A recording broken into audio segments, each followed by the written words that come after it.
Hi, everyone. This is Tina Holland, and welcome to First Friday Lunch.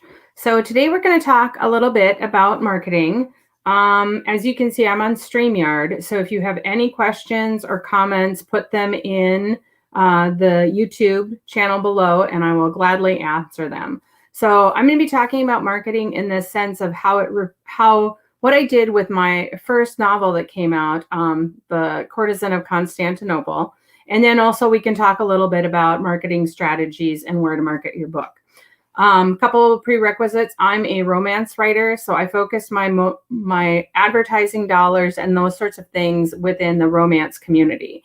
If you write horror or science fiction or some other genre children's books, your marketing plan might be different. So this marketing plan is specifically around my steampunk romance and actually Gaslamp, but that's a whole other video you guys could watch. But it's around how I advertised for that particular book, and it falls kind of in steampunk romance genre. So we're going to be talking about marketing, and we're going to be talking about marketing The Courtesan of Constantinople. So first off, because of the genre, you have to look at where you're going to place your advertising dollars. I placed mine with a few groups that handle. Well, we'll talk about it. We'll get into it. So next here. So the first thing I did is for free, I posted on blog, Twitter, Facebook, Pinterest. I would do posts on my blog, and my blog will automatically point to my Amazon author page, my Facebook author page, Twitter, Pinterest, LinkedIn, and also now Anchor, if I choose to do it that way, and then it'll form up as a podcast. So those are all places that I advertise basically for free. And I did that by posting the cover art when that was completed, letting people know the status of, Book Boutiques is going to be publishing the book.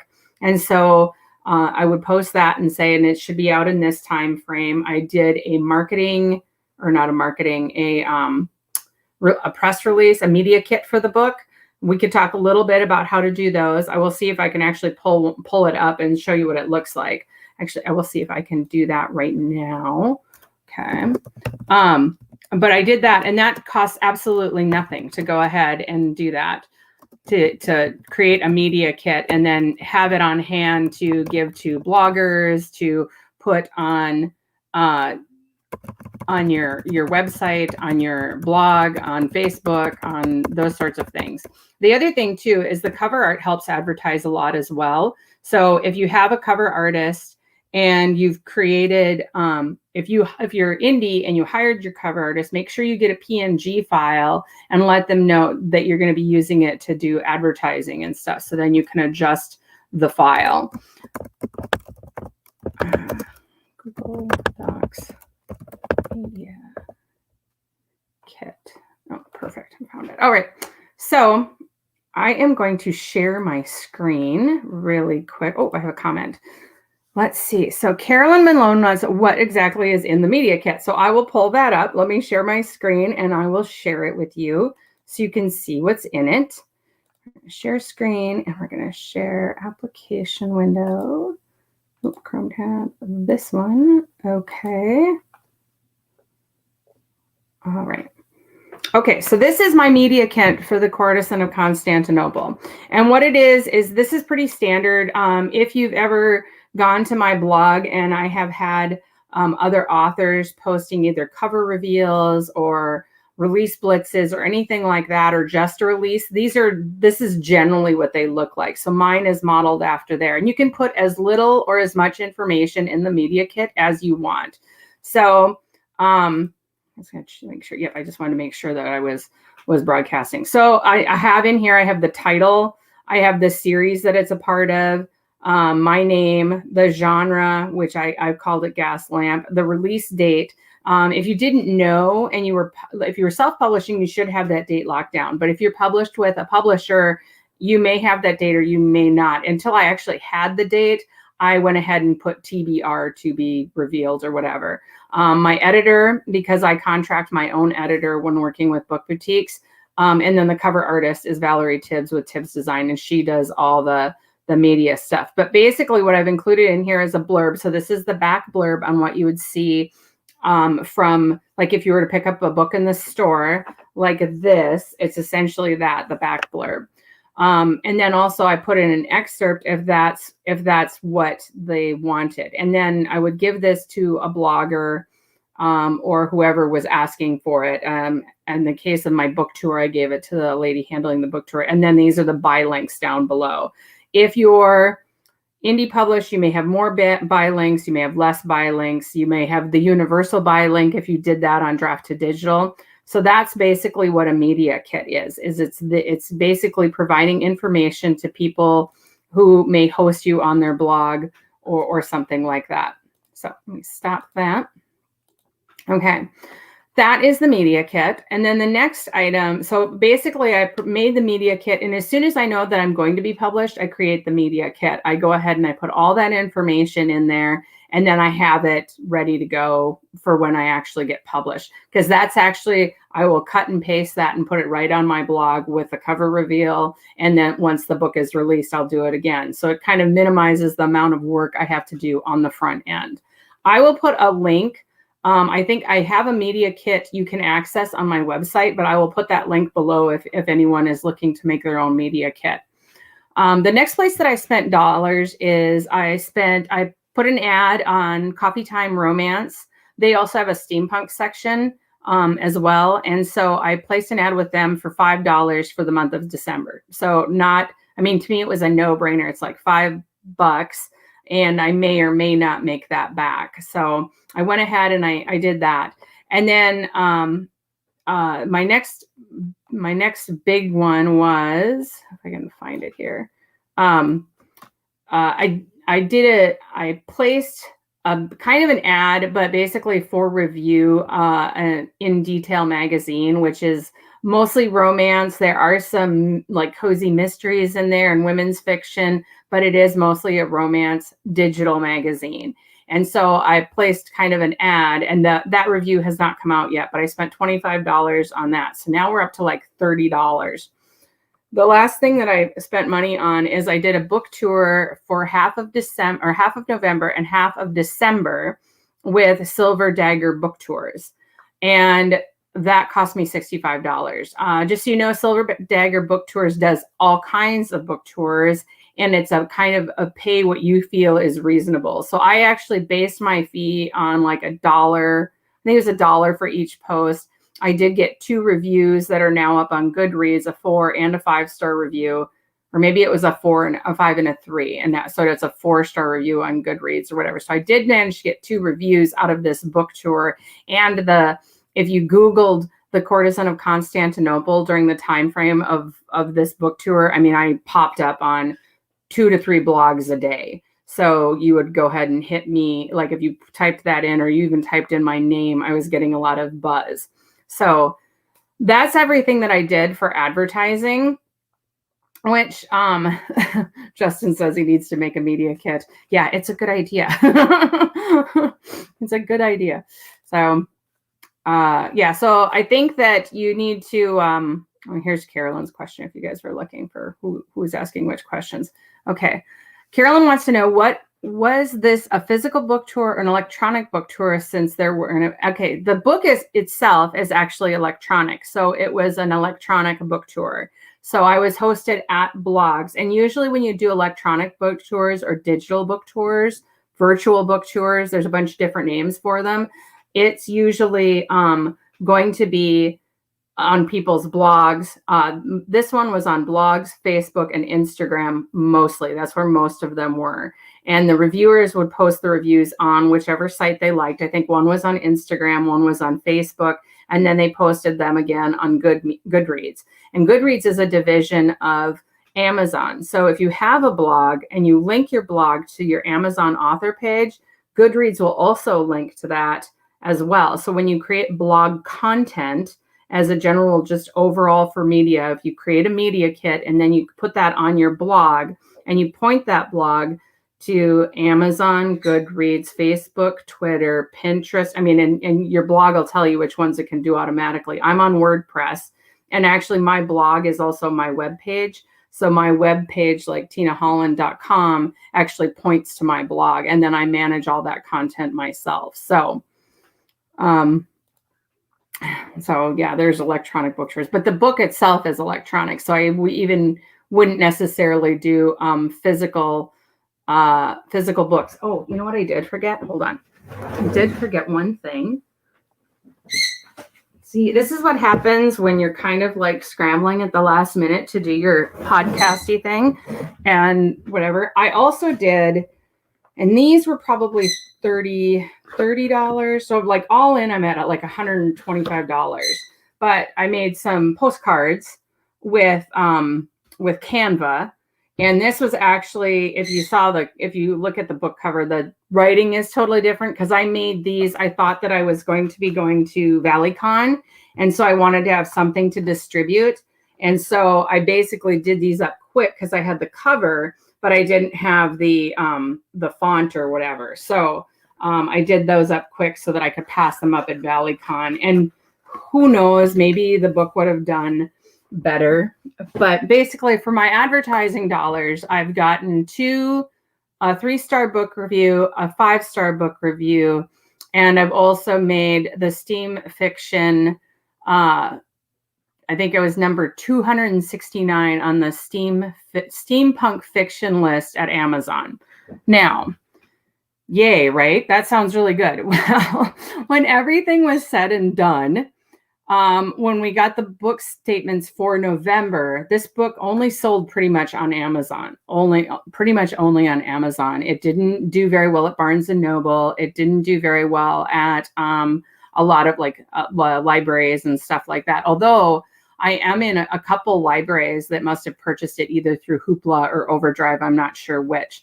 So, but when everything was said and done, my sales for November were 10 books total, $10.74, because I roughly get $1 a book, depending on whether the distributor, and the distributors are Amazon, Barnes and Noble, Kobo, and iBooks. Those are probably the big major ones, and Google. And Google's in there too. But when everything was said and done, I only sold 10 books. Now, how one makes a list above 500, because I was trying to do the calculation. So I was actually thinking that I had sold like at least 100 books. No. So I don't know how that algorithm works at Amazon, but making a list doesn't necessarily equate to sales. So just so you know. And so now we're looking at that I spent $125 and my first month back was $10.74. Now, if I was both ebook and a physical book, maybe I would have done better.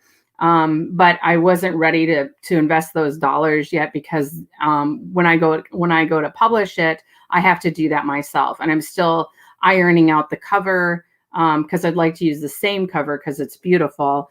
And so I'm ironing that out with the cover artist. So those were the sales for November. So not super high. And then the fit and sales for December were $5.78 for 7 books. So there was a couple sales going on in November as well with like Barnes and Noble. And as an overall, and this may be why it didn't do very well, I tend to have readers on Barnes and Noble, or it used to be. Once I moved to book boutiques, everything's kind of shifted, and I'm still trying to figure out where my readership is digitally. And so one of the things that I've been looking at is like, where am I making sales? Where am I doing what, and with which books? So, because like on my cowboy series, when I go ahead and I sort through this on a marketing standpoint, I have a Nook. I prefer to read on Nook.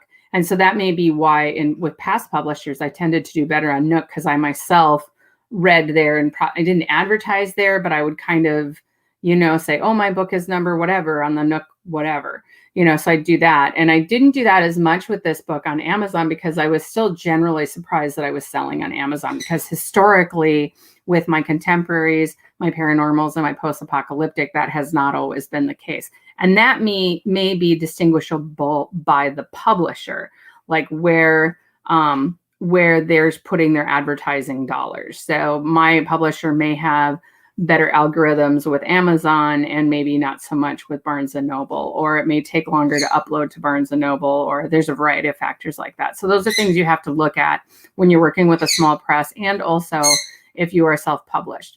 I apologize for my bird in the background. So she sees me, so therefore she's making a bunch of noise. But that's kind of where I spent now, do I think it was worth it? I actually do think it was worth it, because I know there was a lot of buzz around this book. Maybe there weren't necessarily purchases, but there was a lot of conversation and talk, and it felt like I had traction on it, even though apparently that was an illusion, right? So it felt okay to spend those dollars. Now, this is one reason I was cautious about publishing this, self-publishing it, for the exact reasons that we're talking about here. Because when I self-publish, I'm putting all that money in up front: the cover art, the editing, the distribution. I've got to pick who I'm going to send it to. I either have to pay a formatter or I have to do it myself. So there's all these wheels in place that have to be taken care of. And so here, all I'm out is the not even $125, probably like, I think by the time we get through, I might be out like $80 or something like that by the time we get through the first quarter of this book sales. So, because the other thing is, when you're working with, my publisher gets the money from the distributor, and they're not always month to month. It might be like, depending on how their sales systems work, they might be like 3 months behind, which apparently Amazon is generally 3 months behind. So January sales will be seen in the March, and so forth and so forth. So also in December, Alchemist of Archangel came out, and that sold 3 books. Now, the other thing is, with Alchemist of Archangel, that's the second book in the series. So intentionally, I did not throw any dollars at that one, hoping that people would read the first book. Like, even if I go back now and were to promote a book, when I'm done with the third book and that one comes out, I will probably still go back and promote the first book, hoping that they will buy books 2 and books 3. I might do like a little bit with book 3, but I'm probably going to still throw dollars in it as a series, not necessarily as Curse of the Caravan will be the name of the third book, not necessarily promoting Curse of the Caravan. I might promote the series, hoping people will buy the first book. But I intentionally did not throw dollars at Alchemist of Archangel, because I knew that wasn't going to be the best way to spend my money, because people don't go out and buy the second book necessarily, especially if your book's a series. They will go out and buy the first book. If it was a standalone, absolutely, I'd treat it just like a book one and see if people, and especially if it's outside the genre, see if people gravitated towards that book maybe more than the first book. So intentionally, I did not throw advertising dollars at it. All right. Okay. So Carolyn wants to know how much I paid for editing. I actually paid $0 for editing, because my friend Misty Moyer, I know her through Romance Writers of America. She was looking to build her business. And so she actually did the editing for free. And what I needed was like somebody to do a read through, because my publisher will do the copyright editing. So they'll check the periods and the commas, and they do all the formatting. So I don't have to pay for any of that. I don't have to pay for the cover art. The editing is the only thing that they basically, you could hand them an unedited book or a best edited book. And if there isn't glaring errors, they will go ahead and publish it. So Misty did the editing for free, because she's trying to build a clientele for her business. So, and this book was edited, let's see, maybe like two and a half years ago at the latest. So it had kind of been sitting on a shelf going out to, the other thing is, I thought I was going to traditionally publish it with a traditional publishing house, and some small presses, not mine, but some small presses will actually have editors in-house. So the other thing is, I didn't want to pay an editor to edit the book, go to a publishing house, and then have to have it re-edited. So my intention was not to pay for editing. And at the time, I was really looking more for a beta read or a proofreader. Those are probably better. And actually, it had been beta read as well. It was beta read. Then I made changes. Then I sent it to Misty, and she basically edited it, proofread it, said, take this stuff out. You don't really need that. That's excess, maybe more information here. And so she did kind of that content or developmental editing, as they sometimes call it. It seems like those words are interchangeable. So then I gave it to book boutiques, and the formatter will actually do like the copy edits and make sure that, you've got like one space between the periods, you've got periods at the end of the sentence, commas in the right spot, or at least to the extent of how it would affect formatting to some extent, but he'll go ahead and basically do like the copy edits. So, and that's going to vary, even if you're in a traditional publishing house, like you're with a New York 5 or something like that, or New York 7, I think it's 5 now. If you're with a New York, they still will do the edits and they will still miss stuff. So, paying for editing, like you could pay, and I've heard people paying up to like $2,000 for edits, depending on, and that varies on the types of edits you're having done, as well as the size of your book. But then not all editors are going to catch everything. So, because basically different editors have different editing skills. Now, there weren't any, the things that I was really looking for in an edit was extraneous information. Am I giving readers stuff they don't really need to know? Like, do they need to know that Bob had eggs for breakfast? Probably not, unless the eggs were poisoned or they're weird somehow. Nobody needs to know that. So I was looking for an editor to look for those kinds of things that I thought were vital, but really probably weren't vital to the story. And then some of the changes that I did end up making were I ended up pulling out, I had way more POVs, point of views for the characters in the book than ended up being published. Like Moody had, he's a character in there. He had actually a point of view, but the scene was so short that I ended up taking it out altogether. So because it was extraneous information that the reader didn't need. The other thing I wanted the beta reader and the editor to look for were like plot holes. Did I, mention somebody who got killed and gave them like this huge backstory and then did nothing with it? Have you ever gone to a movie and seen that, where they give you like Jim's backstory and then you never see Jim again except for the one scene? Well, and I'll always look at my husband afterwards. I'm like, I think they cut Jim's story. And my husband's like, why do you even care? And I said, because they gave us all this information about Jim and how his dad was an alcoholic and his mother left him when he was 5. And then we only saw him order a cheeseburger and nothing else. Well, then why did you need to know all that information about Jim if all he was going to do was order a cheeseburger? So those were the kinds of things I was looking for a beta reader and an editor to do.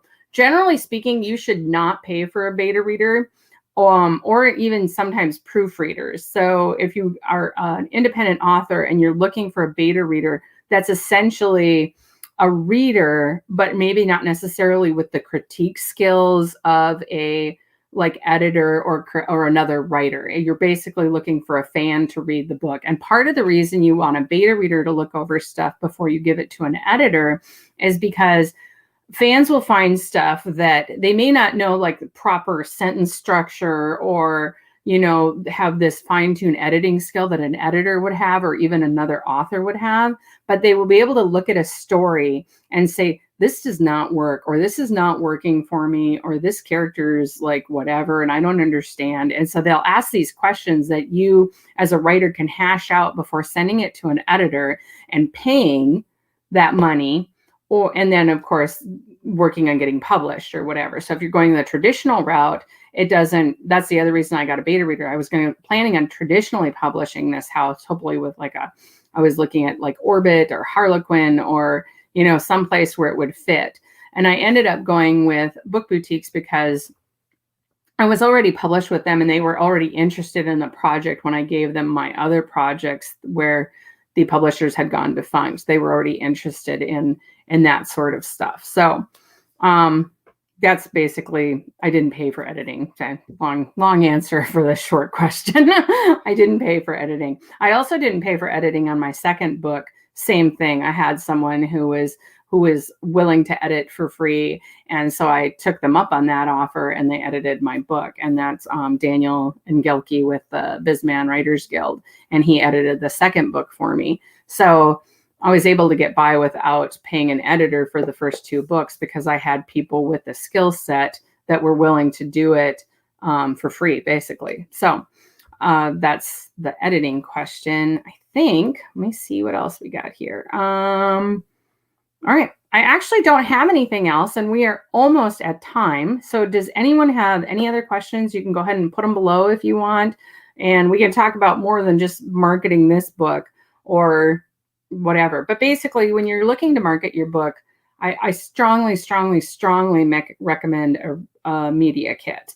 The other thing that I recommend is doing as much free advertising as you can. Because even before I had, so this book was on December 10th, I think it was, that when it came out, December 10th. Even though this book came out December 10th, I had been advertising on Facebook, my blog, all that stuff, myself, doing that for free. So, and the word of mouth around the book prior to the book tour, which I think was November 22nd, it started and finished December 22nd. So it had overlapped a couple months. I had done all that advertising myself. And so I think as much as you can get free, then you're not spending dollars and whatever. So if then you end up having low sales like I did, and in a lot of ways, this sort of validates the process that I took with this book, because if I had paid for all of that as a self-published author, then I would have been out much more money for much less sales, right? Because I probably still would have paid for advertising to try and at least recoup my costs. All right. Carolyn wants to know if we are able to watch a replay of this video. Yes, you will be able to. Once I close it down, it's powered by StreamYard, and I do that so that I can have all these little banners and everything. Once I do that, though, YouTube will go ahead and have it. It might take like 5 minutes or whatever, but it'll be available on my YouTube channel. So, and basically the title of this one is marketing. So, any other questions before I close it up? Anyone? Crickets? Bueller? No one? Okay. So, yeah, I kind of like to wrap these up by 12 because I do have some audience members that actually hit. Oh, okay. What are your thoughts on getting your book made into an audiobook? Actually, I have done this with a couple of other books that I've got that are on ACX, which is the audio division of Amazon. So you have Amazon, and then you have KDP, which is Kindle Direct Publishing, where you can do like your paperbacks. And I will probably do, when I go to print, I will probably do KDP, and I will do Ingram Sparks, because if you do, and I've heard people do like the paperback at KDP, and then they'll do the hardcover at Ingram Sparks. And one of the reasons I kind of want to go with Ingram Sparks is because then you can get into libraries and such. So I'm going to actually pull up my, I'm going to share this with you guys too, because I will show you my last statement so you can see what big money that I make. Not so much. But a lot of it is actually what I'm published into. So this one. Okay. So this is my royalty statement for the month of, I'm going to actually close this banner here. Can I do that? I don't know if it'll do that. Anyway, that's fine. But, oh, okay, here we go. So this is my royalty statement for the month of February, but some of this is backdated. So all issues from the previous months have been resolved. This is your earnings received by book boutiques in February 20. Your money should be sent on whatever. And so then they send me a check. So basically, these are the titles of the books, and there's like 19 units or books that I sold, but these are all the book titles. And actually all my book titles are now with book boutiques. And one of the things that when you do come out with a new book, so the Courtesan is still selling the highest out of all of them, but you can see now where all the sales are falling down. So one of the things about publishing with Ingram Spark and with Kindle or Kindle Direct or whatever, and doing your paperback and then your hardcover is Ingram. It's much easier for Hoopla, Barnes and Noble, library, and other libraries, like, because Hoopla is actually through the library, but it's like digital version. But it's much easier for libraries and physical bookstores, including smaller indie bookstores. And we have a few of those in the Fargo-Moorhead area, where I'm just south of that. That's kind of my city, I guess, as you would.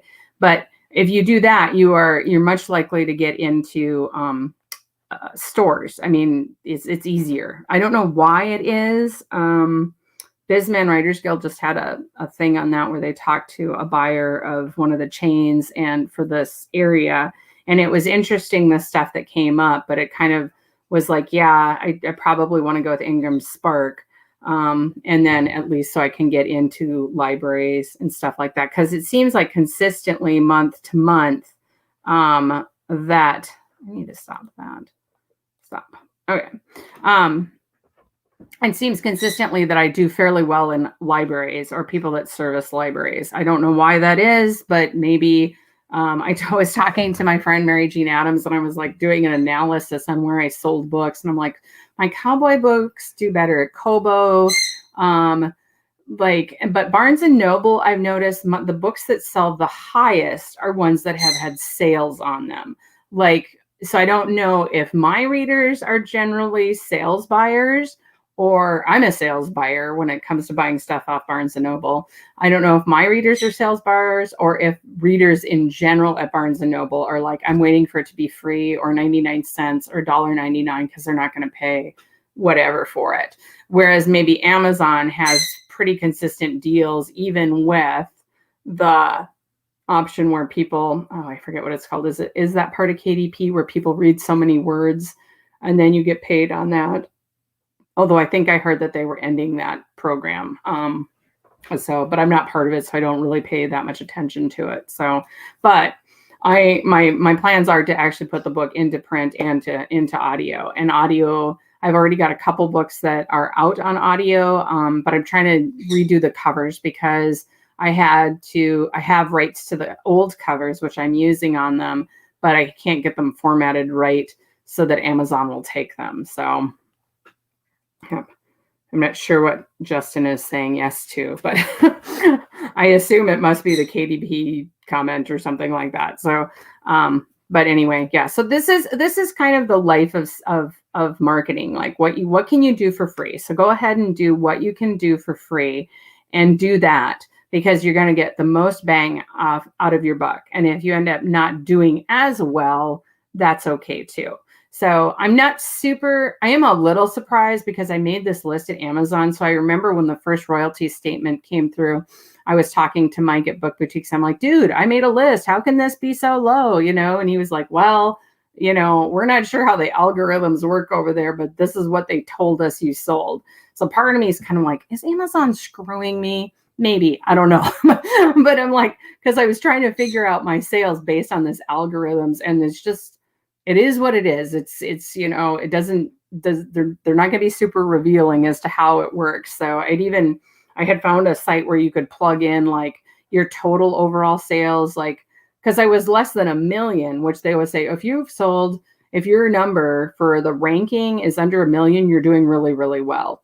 That's not true. I mean, it is, but it's not significant because it's like, well, how is that data being put in, and how is it, equating? And am I pulling from all books that I'm under 1 million? Because that would be good. Or am I only pulling from some books? Or am I only pulling from ebooks? Or am I pulling, it's a mystery. So I would just say that if you go to market a book, as much as you need to do, go ahead and create a media kit. And like I said, that's out on my website. I'll put the link below once this is up on YouTube live, which I think will be like 5 or 10 minutes.